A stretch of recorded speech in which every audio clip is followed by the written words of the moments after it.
오늘 함께 보실 하나님 말씀 고린도 후서 6장 14절부터 7장 1절까지 말씀입니다. 신약성경 292페이지입니다. 고린도 후서 6장 14절부터 7장 1절까지 말씀입니다. 신약성경 292페이지 고린도 후서 6장 14절부터 7장 1절까지 말씀 다 찾으신 줄로 알고 제가 봉독하도록 하겠습니다. 너희는 믿지 않는 자와 멍에를 함께 매지 말라. 의와 불법이 어찌 함께하며 빛과 어둠이 어찌 사귀며 그리스도와 벨리알이 어찌 조화되며 믿는 자와 믿지 않는 자가 어찌 상관하며 하나님의 성전과 우상이 어찌 일치가 되리요.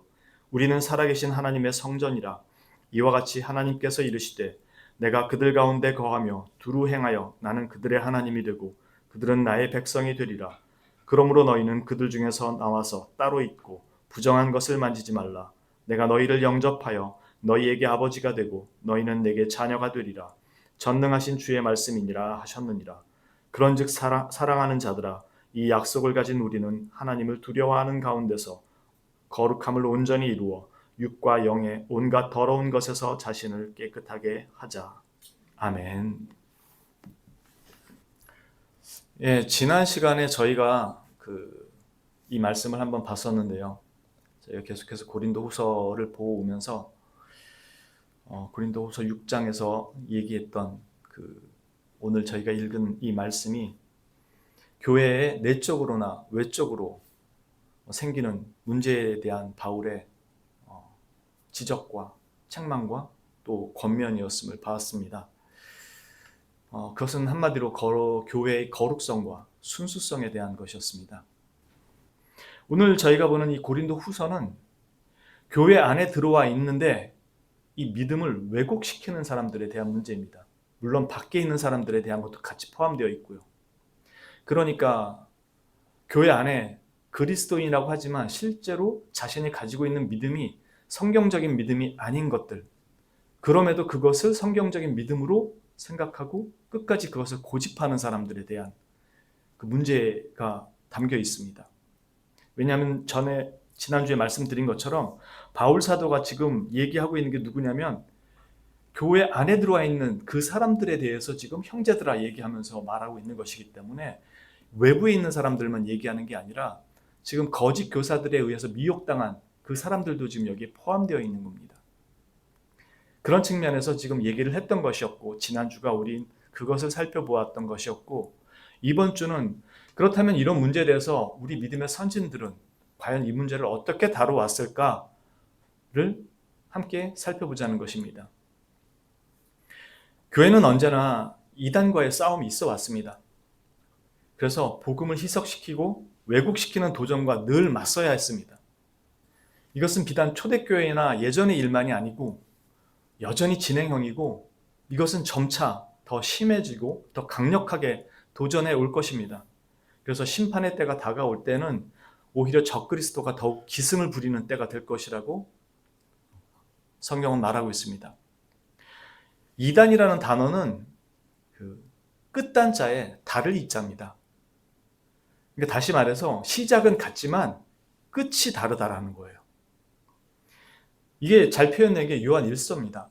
요한 1서 2장 18절에 보면 아이들아 지금은 마지막 때라 적그리스도가 오리라는 말을 너희가 들은 것 같이 지금도 많은 적그리스도가 일어났으니 그러므로 우리가 마지막 때인 줄 아노라.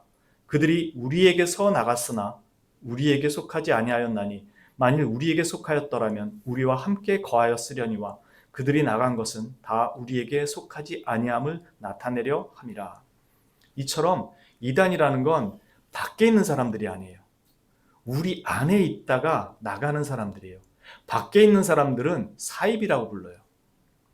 우리 기독교를 흉내낸 종교, 엉터리 교주들이 사람들을 미혹하는 그런 종교는 사입이라고 부르는 거고, 이단은 우리 안에 있다가 나간 사람들이에요. 그래서 처음에 시작은 하나님, 예수님, 우리랑 비슷하게 시작한 것 같은데 끄트머리 가서는 그 교주들 자신이 재림 예수가 되거나 아니면 엉뚱한 하나님을 만들어내거나 아니면 구원에 이르는 다른 길들을 얘기해요. 그게 이단입니다. 마치 JMS 정명석 같은 것, 그런 사입이고요. 신천지, 하나님의 교회, 여호와 증인, 이런 다른 구원의 방식을 제시하는 것들이 이단입니다. 이들은 다 하나같이 교회로부터 출발했던 사람들이에요. 우리 정통 교회 안에 들어와 있다가 나간 사람들이에요. 정통 교회 안에서 목사 안수를 받았고 멀쩡히 신앙생활 하던 사람들이 나가서 그렇게 이단을 만든 겁니다. 교회는 전통적으로 이런 이단들과 끊임없이 싸워왔고 그것을 지키기 위해서 논의가 계속되어 왔었습니다. 우리 이미 한번 살펴봤던 내용인데 사도행전으로 가볼게요. 사도행전 15장입니다. 213페이지 정도 됩니다. 사도행전 15장입니다.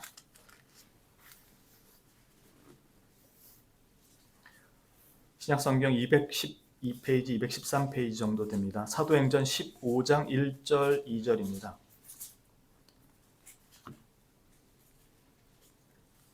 사도행전 15장 1절, 2절입니다. 어떤 사람들이 유대로부터 내려와서 형제들을 가르치되 너희가 모세의 법대로 할례를 받지 아니하면 능히 구원을 받지 못하리라 하니 바울 및 바나바와 그들 사이에 적지 아니한 다툼과 변론이 일어난지라 형제들이 이 문제에 대하여 바울과 바나바와 및 그 중에 몇 사람을 예루살렘에 있는 사도와 장로들에게 보내기로 작정하니라.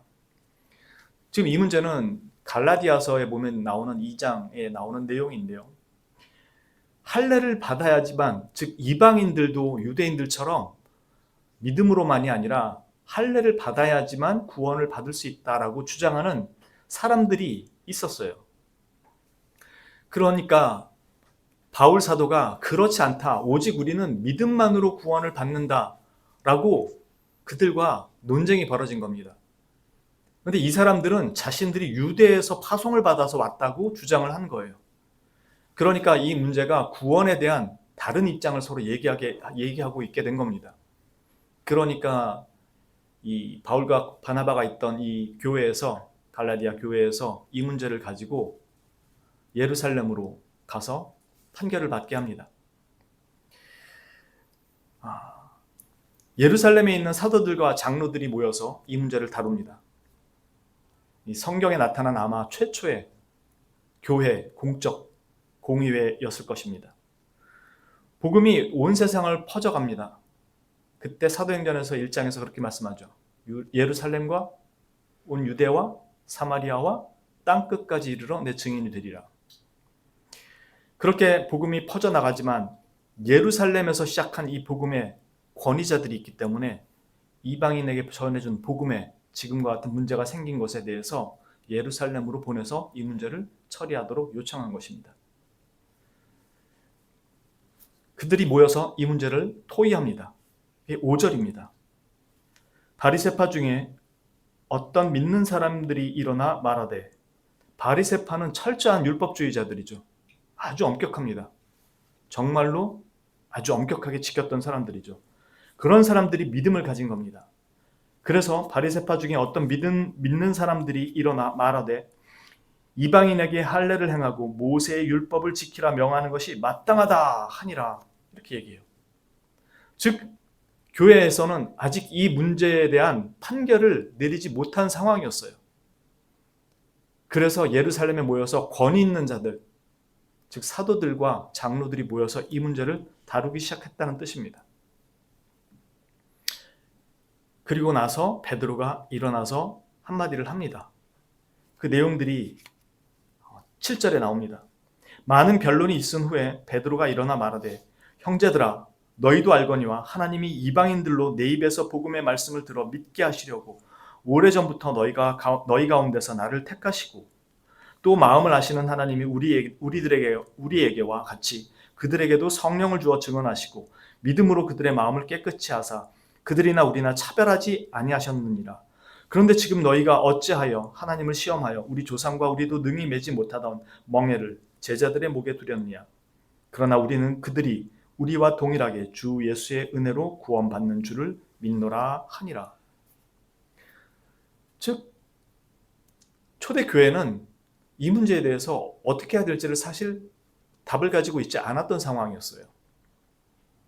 믿음으로 구원받는다고 생각했지만 이게 이방인한테 전해졌을 때 나타나는 일들에 대해서 어떻게 해야 될지 몰랐어요. 왜냐하면 유대인들에게만 복음이 전해졌다고 생각했는데 이방인들도 복음을 듣고 돌아서더라는 거죠. 그래서 방언이나 이적 같은 것들이 나타날 때 그 문제를 어떻게 이해했을까라고 했을 때 이방인도 구원에 속한다라는 것을 알리는 가시적 증표로 그게 있었던 거지 늘상 교회 역사 내내 그게 있다라는 것을 얘기하는 게 아니었어요. 초대 교회도 그 문제를 이해하지를 못했다고요, 처음에. 그리고 이방인들이 할례를 받아야 되냐 말아야 되냐에 대한 문제도 결정을 내리지 못하고 있었던 상황이었습니다. 그래서 모여서 복음의 권위를 가지고 있는 사도들과 제자들이 모여서 회의를 한 것이었습니다. 그리고 지금 바울이 이렇게 얘기를 한 거였어요. 그러자 이어서 바나바가 바울이 이렇게 얘기합니다. 온 무리가 가만히 있어 바나바와 바울이 즉 이 얘기를 듣고 다른 사람들이 조용했던 겁니다. 그때 기회는 이때다 싶어서 바울과 바나바가 거기에 첨언을 합니다. 온 무리가 가만히 있어 바나바와 바울이 하나님께서 자기들로 말미암아 이방인 중에서 행하신 표적과 기사에 관하여 말하는 것을 듣더니 말을 마침에 바울과 바나바도 베드로가 한 얘기에 힘을 실었다는 겁니다. 그러자 야고보가 한마디 합니다. 당시 예루살렘 교회에서 상당한 지도자 위치에 있었던 것으로 보이는 예수님의 동생 야고보가 결론을 내립니다. 그것으로 봐서 아마도 야고보가 이 회의의 의장이었던 것으로 보입니다. 왜냐하면 그가 결론을 내리고 모든 사람들이 받아들였다고 얘기합니다. 그의 결론은 이렇습니다. 이방인이 주께로 돌아오는 이 일은 이미 선지자들, 구약의 선지자들의 입을 통하여 기록되어진 것이고 현재 우리에게 전해져 오는 말씀이다. 지금 이 회의할 때는 신약 성경이 없어요. 신약 성경이 존재하지 않는다고요. 구약에 대한 해석만을 가지고 지금 사도들과 장로들이 모여서 이야기하는 겁니다. 나중에 이게 기록이 되는 거죠. 지금 우리는 선지자들의 입을 통해서 전해졌던 게 성취가 된 것을 보고 있다. 이미 그 성경의 내용이 그걸 얘기하지 않더냐. 이방인들이 주께로 돌아올 것을 구약의 선지자들이 얘기하지 않았더냐. 지금 그게 우리 앞에서 일어나고 있지 않느냐. 우리가 이걸 어떻게 부인할 수 있겠느냐. 라고 지금 야고보가 얘기하는 것입니다.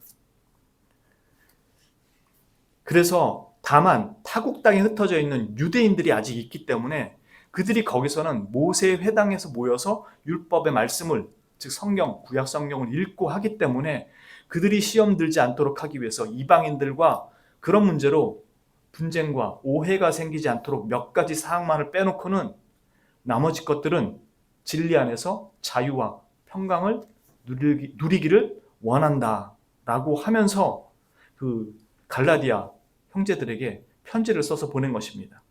말 그대로 공문인 셈입니다. 그 내용에는 우리 지시도 없이 자기들 마음대로 가가지고 갈라디아 교회 가가지고 그렇게 이상한 소리를 하는 그 사람들의 말을 듣지 말고 우린 보낸 적이 없다. 거짓이다 그건. 그러면서 우리가 공적으로 보내는 이 사람들과 이 서신서를 가지고 즉 이 공문서를 가지고 이 내용을 따라서 신앙생활을 하기를 바란다라고 했던 것입니다. 그런데 여기 아주 중요한 내용이 하나가 첨부가 됩니다. 그게 28절입니다.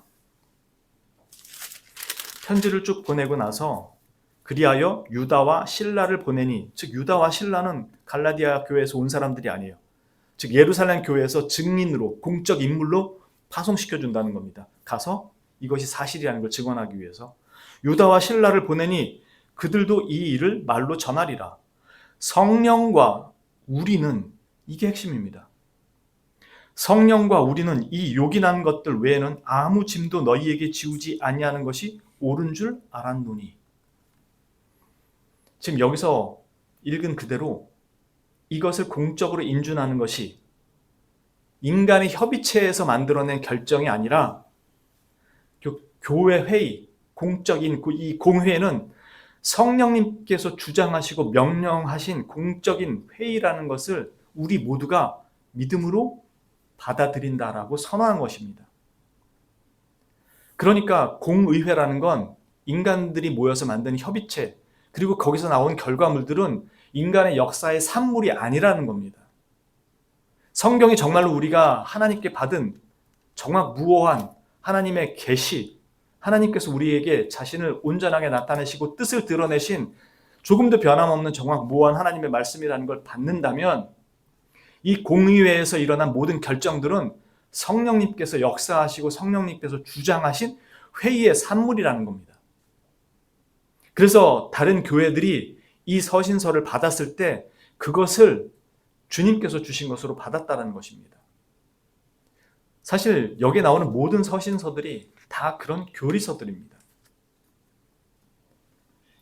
교회는 이렇게 이 회의를 공적으로 인정했고, 그래서 한 교단의 총회, 노회를 성회라고 부르는 겁니다.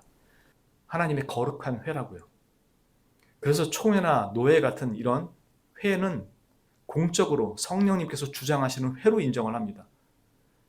그렇기 때문에 총회나 노회에서 총회 자리 하나 차지하겠다고 뒷돈 들이고 협작질하는 거, 이건 하나님 앞에 정말로 부끄럽고 큰 벌을 받을 일입니다. 이렇게 시작된 교회 회의는 사도들이 죽자 어떤 변화가 생길까요? 하나님으로부터 받은 그 권위와 권능과 은사들을 가진 사람이 사도로 끝납니다. 요즘 신사도 하는데 누누이 말씀드리지만 없습니다. 사도 뒤에는 속사도고 속사도 뒤에는 교부들이에요. 그러니까 이 하나님께로부터 그리스도로부터 직접 위임을 받았던 이 사도적 권위를 가진 사람들은 더 이상 나오지 않습니다. 그러면 사도들이 죽으면 이 이단과 싸우는 이런 문제들을 어떻게 처리하겠습니까? 그러니까 사도들로부터 배웠던 속사도들이 글로 기록으로 남기기 시작합니다. 사도들은 구약 성경을 그리스도로 말미암아 무슨 의미인지를 그리스도께 배우고 가르침을 받고 해석을 받습니다. 그리고 그것을 해석하여 기록한 게 바로 신약 성경인 거고요. 그래서 신약 성경은 구약의 해석입니다. 그래서 우리는 신약을 통하지 않고 구약을 이해 못하는 겁니다. 이스라엘 사람들은 신약을 안 보고 구약을 이해하려고 하니까 그리스도를 아직까지 못 보는 거고, 그러니까 신약은 사도들로 말미암아 기록된 이유가 구약에 대한 해석을 담고 있기 때문입니다. 그리고 이 해석을 한 그 사도들은 성령님의 감동 감화로 그것을 해석한 것이었고, 그들이 자신의 제자들에게 그걸 가르친 것이었습니다. 그리고 속사도와 그들의 제자인 교부들은 그것을 글로 기록으로 남긴 거였습니다. 교회가 정통주의, 오소독스 이 말을 쓰는 건 사도들의 전통을 따라서 그것을 해석해 오는 것을 말하는 것입니다. 그렇게 이 사도들이 죽고 교회는 이것을 제도화해 가기 시작한 것입니다. 왜냐하면 더 이상 그런 권위를 가진 사람들이 없기 때문에. 에베소서 2장 20절에 그렇게 말씀합니다. 너희는 사도들과 선지자들의 터 위에 세우심을 입은 자라. 재미있는 표현입니다. 그리스도 예수께서 친히 모퉁이 돌이 되셨느니라. 즉 예수 그리스도께서 모퉁이 돌이 되었고 우리는 그 옆에 함께 지어져가는 벽돌로 서게 됩니다. 그런데 표현을 뭐라고 하냐면 사도들과 선지자들의 터 위에 섰대요. 그 말은 사도들과 선지자들의 가르침에 근거해서 그걸 행하고 있다는 것입니다. 사도들과 선지자들은 그리스도에게 그걸 배운 것이고요. 이렇게 이 사도들과 그들의 해석을 따라서 교회가 세워집니다. 여기에는 이단들과의 싸움도 있었고, 교회는 이런 성경의 교훈과 해석과 함께 이단들과 맞서기 위해서 교리적 작업들이 점차 구체화되기 시작한 겁니다. 왜냐하면 이단들의 문제를 지적하고 판단하고 결정할 수 있는 사도들이 없으니까 그들의 가르침이 기준이 될 수밖에 없는 거죠. 그래서 그걸 제도화하고 그걸 교리화한 것입니다.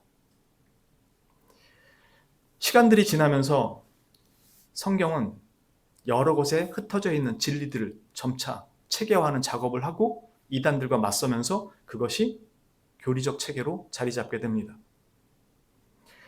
어떤 사람들은 그럽니다. 사도신경이 성경에 없는데 사도신경을 왜 하냐고. 그러면서 사도신경 하는 교회가 이상한 교회라고. 전에 우리 이미 신앙교육 시간에 다 배웠죠. 사도신경은 그냥 나온 게 아니고 이단들과의 싸움 속에서 우리의 신앙을 공적으로 고백할 필요가 생겼기 때문에 사도신경이 만들어졌다고요. 이렇게 교회는 종교개혁 이후로도 약 170여 년에 거쳐서 127개여 가지의 신앙 고백서 문서들이 나오게 됩니다. 각 지역별로. 왜냐하면 잘못된 신앙으로부터 올바른 신앙으로 가기 위한 그 작업과 우리의 신앙은 이렇다라는 것을 대외적으로 공표하기 위해서 그 신앙 고백의 작업들이 생긴 것입니다. 어떤 사람들은 그렇게 얘기합니다. 교리가 중요한 게 아니라 성경이 중요한 거야. 그것만큼 무지한 말 없습니다. 교리는 성경으로부터 나왔고 성경에 있는 주된 모든 핵심을 체계적으로 정리해 놓은 것입니다. 그런데 성경은 중요하고 교리는 중요하지 않다? 그런 게 없습니다. 우리 교회 내에서 행하는 모든 것들은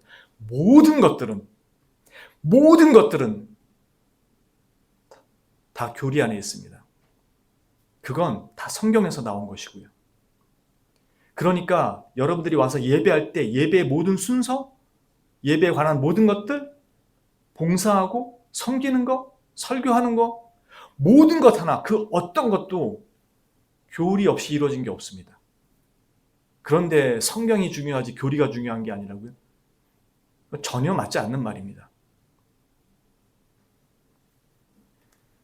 이렇게 초대교회부터 이 작업을 계속해서 해왔던 것이고 나중에 교회가 혼탁하게 되었을 때 여러분들이 아시는 것처럼 종교개혁이 일어나고 127개에 가까운 신앙 고백서들이 만들어지게 된 것입니다.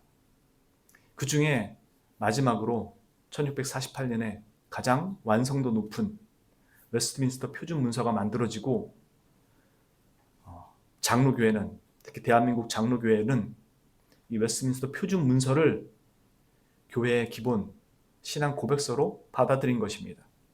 이 표준 문서 안에는 제일 먼저 뭐가 만들어졌냐면 교회의 정치 원리가 만들어집니다. 그리고 예배 모범이 만들어지고 그리고 나중에 신앙 고백들이 만들어져요. 왜냐하면 신앙 고백은 대부분 다 통일성을 가지고 있었기 때문에. 그래서 실제적으로 신학의 가장 최종적인 꽃이라고 불리는 게 교회 헌법입니다. 교회 헌법은 교회를 유지하려고 만들어 놓은 어떤 그냥 행정체제나 질서가 아니에요. 교회 헌법 안에는 누가 성도인가, 성도의 자격은 어떤가, 성도가 누리는 권리는 무언가, 성도의 의무는 무언가, 교회란 무엇인가, 모든 것들이 성경 안에서 나오고 성경 안에서 정립시킨 모든 핵심적인 내용들이 교회 헌법 안에 들어가 있어요. 그래서 교회 헌법 제 앞에 나오는 거에는 신앙 고백서와 웨스트민스터 신앙 고백서와 대소요리 문답이 들어와 있습니다. 그리고 교회 정치 원리와 번징과 예배 모범이 들어가 있어요. 그러니까 우리가 실제로 신앙생활할 때 가장 올바르게 신앙생활할 수 있는 실천적인 그 내용이 뭐지? 라고 했을 때 가장 정확한 게 교회 헌법입니다. 그래서 우리 교회에서는 이것들을 배우는 거예요. 왜 성경 안 배우고 이런 거 배워요? 그 무지한 사람들이 하는 얘기입니다. 성경을 내 마음대로 해석할 수 있는 게 아니에요. 사도들과 믿음의 전통을 따라서 그들이 남겨준 귀한 유산을 따라서 성경을 해석하는 안경 역할을 하기 때문에 우리는 그걸 보고 들어가는 겁니다. 교회 헌법은 우리가 신앙생활을 할 때 최선으로 지켜야 될 것들을 우리에게 가르쳐주고 있어요. 이걸 우리가 다 지키려면 정말 힘듭니다. 물론 우린 그렇게 지켜야 하지만 교회 헌법은 그리스도인으로서 교회에서 그들이 마땅히 지켜야 될 최소한의 것들을 여기에 성경으로부터 잘 만들어 놓은 것입니다. 그게 긴 기독교 역사 내내 만들어져 왔다는 것입니다. 이 교회 헌법 같은 경우 제일 먼저 총론이라는 게 나오는데 제일 처음에 1항에 그렇게 되어 있습니다. 교회의 왕. 그리스도는 천지의 모든 권세를 아버지께로부터 받으신 왕으로서 그의 교회를 치리하시되 그의 말씀과 성령으로 말미암아 직접 하시고 또 사람들의 사역을 통하여 간접적으로도 하신다. 그리고 그에 필요한 교회의 직분들과 규례들을 신약에 계시하여 주셨다. 교회는 이 계시된 제도를 따라야 하며 그 규례들을 지켜야 한다. 이게 헌법 제일 처음에 나오는 겁니다. 다시 말해서 그리스도께서 이 교회의 주인이시고 왕이시고 머리 되시는데 그리스도께서 교회를 통치하실 때 직접 통치하시는 방법이 성령과 말씀이라는 거고요. 간접적으로 통치하시는 방식이 직분과 규례라는 걸 두고 하신다는 겁니다. 그래서 말씀을 전하고 가르치는 목사와 장로, 그리고 교회를 섬기는 집사, 직분을 두게 하시고 그들이 행해야 할 규례들을 성경에서 뽑아서 정리해서 지키게 하신 겁니다. 사도행전에서 본 것처럼 거룩한 회의를 통해 그 규례들을 결정하고 판단하게 하셨다는 것이고 그 회의의 인준을 성령님께서도 함께 하셨다라고 우리가 사도행전 15장에서 봤던 내용이 그것이었습니다. 그러니까 지금 우리가 가지고 있는 건 인간들이 만들어낸 게 아니라 공의회에서 결정된, 그래서 하나님께서 우리에게 주신 규례다, 직분이다라고 인정을 하는 겁니다. 그게 장로교회의 제도인 거고요. 그래서 웨스트민스터 신앙고백서 1장 성경에 대해서 얘기할 때 이렇게 얘기합니다. 본성의 빛과 창조와 섭리의 일들은 사람이 핑계할 수 없을 정도로 하나님의 선하심과 지혜와 능력을 너무나도 명백하게 나타내고 있다. 그럼에도 이것들은 하나님과 그분의 뜻에 관하여 구원에 필요한 지식을 줄 정도로 충분하지는 않다. 그래서 주님께서 여러 시대에 여러 모양으로 자신의 교회에 자신을 계시하고 자신의 뜻을 선포하기를 기뻐하셨다. 그리고 후에는 진리를 더 잘 보존하고 전파하며 육신의 부패 및 사탄과 세상의 악의에 맞서 교회를 더욱 견고하게 세우고 위로하기 위하여 바로 그 모든 것을 기록하기를 기뻐하셨다. 이로 인하여 성경은 반드시 필요하게 되었다. 그리고 하나님께서 자신의 뜻을 자기 백성에게 계시하시던 이전 방식들은 이제 중지되었다. 그러니까 하나님께서는 성경을 통해서 우리에게 우리가 믿어야 할 바와 실행해야 될 바 모든 것을 가르쳐 주셨다는 것입니다. 이 명령의 시행 기초요 근거가 바로 하나님의 말씀이고 성경이고 그 주체가 성령님이시라는 겁니다. 우리가 신앙 고백서를 중요하게 여기는 이유는 그것이 말씀보다 위에 있어서도 아니고 말씀과 같아서도 아닙니다.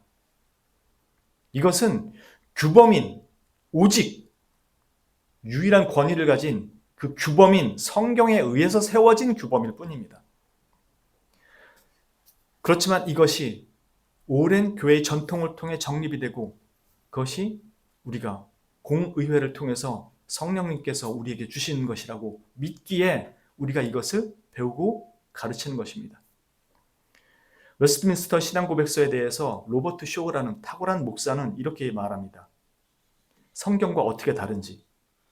신앙고백은 믿음과 실천의 규칙이 아니라 그 둘을 돕는 역할을 수행할 뿐이다.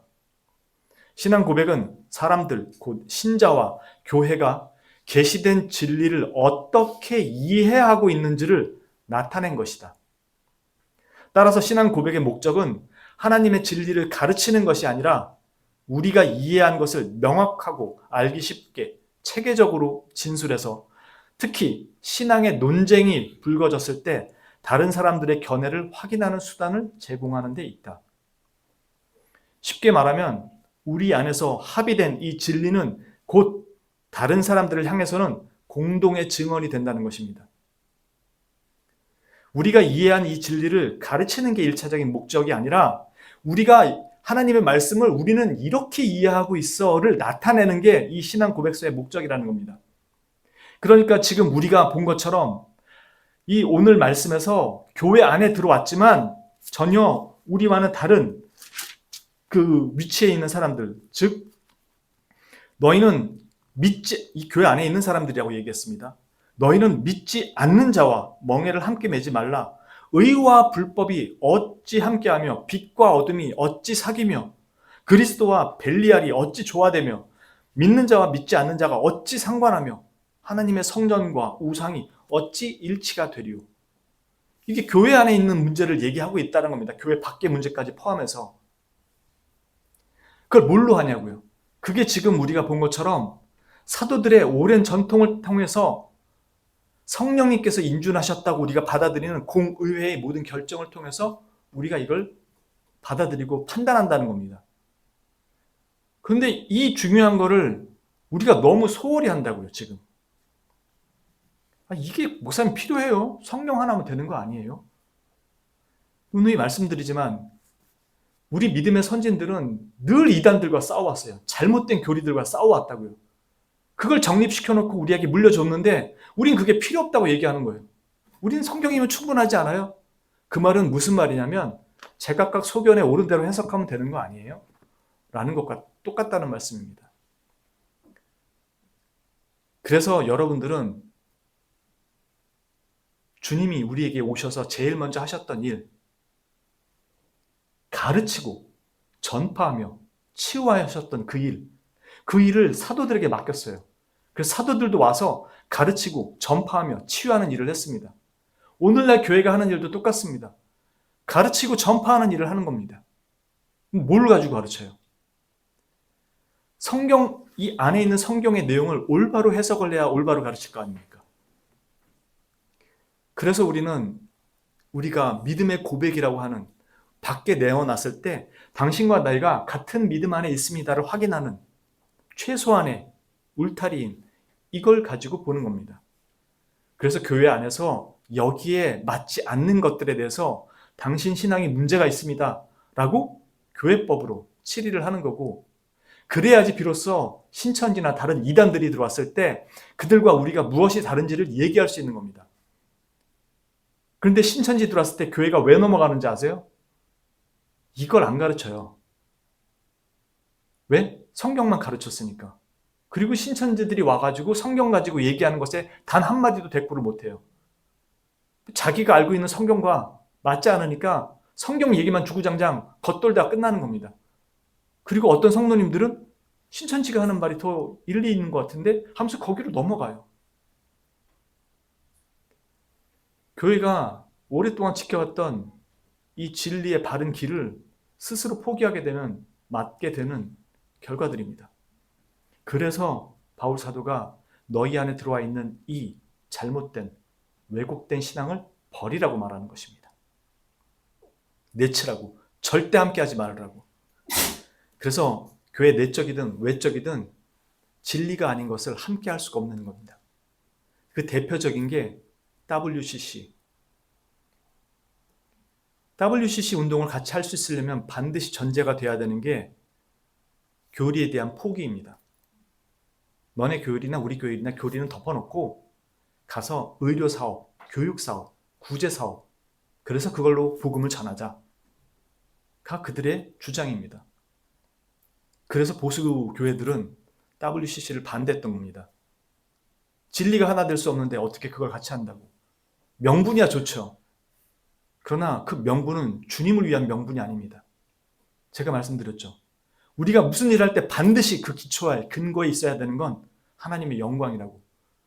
그것과 관련 없는 건 아무리 광명한 천사로 포장이 돼도 주님이 원하시는 일이 아닐 수 있다고요. 그걸 분별하지 못하면 교회는 늘 다른 곳으로 가게 됩니다. 여러분들 유튜브에서 나오는 많은 교회의 왜곡된 모습들을 보게 될 겁니다. 그렇지만 정말로 교회가 교회다우려면 무엇을 지켜야 하는지를 다시 한번 기억하시고 여러분들이 배우고 익히는 것들이 결코 쓸데없는 것이거나 재미없는 것이거나 성경하고 관련 없는 것이 결코 아니라는 것을 잘 인식하시고 우리에게 물려준 이 신앙의 유산들을 잘 배우고 익혀서 최종적으로 교회 헌법을 바르게 이해해서 진정한 교인으로서 하나님의 거룩한 백성으로서 이 교회를 어떻게 지켜가고 함께 해갈지를 여러분들이 스스로 깊게 고민하시면서 지켜가기를 진심으로 바랍니다.